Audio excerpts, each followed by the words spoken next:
fear hangs like a dark cloud over northwestern Nebraska. The Fort Laramie Treaty of 1868, which established the Great Sioux Reservation, hasn't fulfilled its promises of peace. Some Indians object to the treaty restrictions. They say they are hunters, not farmers, and the free food and other goods issued by the government is meager compensation for the changes demanded of them. The Red Cloud Agency, a distribution point for treaty payments and rations, becomes the focus for their rage. When Frank Appleton, an agency clerk, is murdered, Agent J.J. Seville calls for military protection. 5 companies of soldiers arrive from Fort Laramie and pitch a tent camp nearby. They name their settlement Camp Robinson in honor of a young infantry lieutenant, Levi Robinson, who was killed by Indians in Wyoming the same day Appleton was shot. The coming of the soldiers escalates the tension, while even miners encroach upon Indian lands. Violence erupts throughout the region, and Camp Robinson troops are ordered to keep agency Indians from joining the fighting.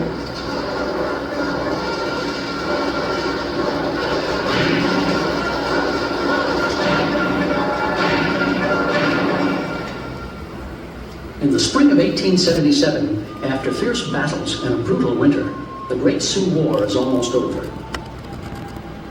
Chief Dullknife and his Cheyennes concede defeat and are sent to a reservation in Oklahoma.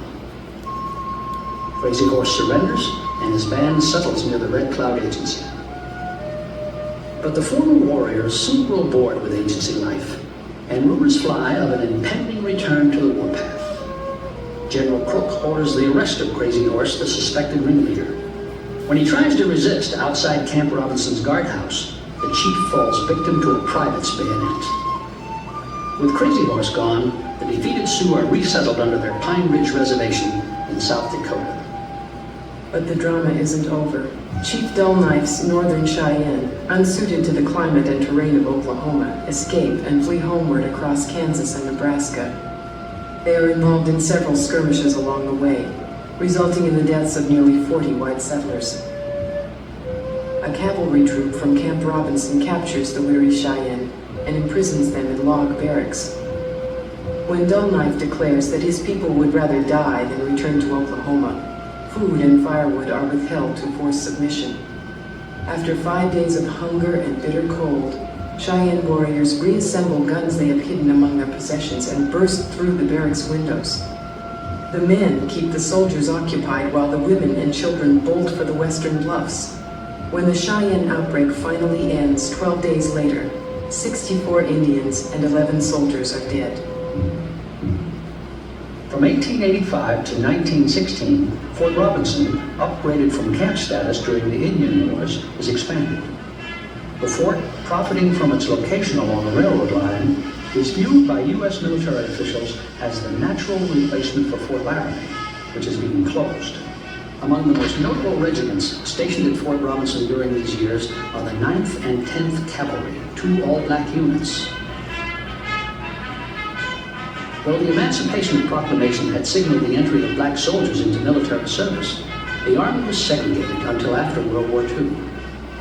In November of 1890, the 9th Cavalry is dispatched to the Pine Ridge Reservation to monitor the increasingly volatile ghost dancing activities. Although the unit does not participate directly in the tragic Battle of Wounded Knee, it endures a long march in severe winter weather to rescue 7th Cavalry white troopers pinned down at Drexel, Michigan. In 1916, Fort Robinson is stripped of most of its military personnel who are sent to attend to problems along the Mexican border. 3 years later, after the end of World War I, the fort is back in operation as a quartermaster remount depot to process and condition cavalry horses.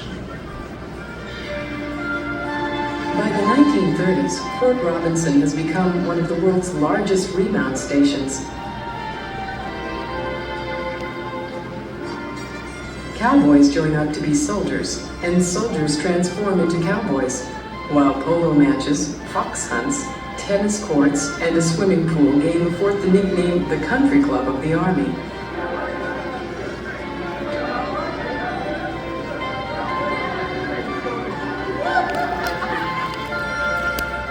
The post gains added notoriety when it is selected as the training site for the U.S. Olympic equestrian team. The competitors will ultimately win several medals at the 1936 Berlin Games. But on September 5th, 1934, horsemanship is forgotten for the moment as 1,000 Indians from the Pine Ridge Reservation converge on the original site of the Red Cloud Agency. 57 years after his death, Crazy Horse is being honored with the dedication of a monument in his name. Another marker is dedicated to Levi Robinson, the young lieutenant who inspired the naming of the fort. Together they stand, warrior and soldier, a lasting tribute to those of courage who have gone before.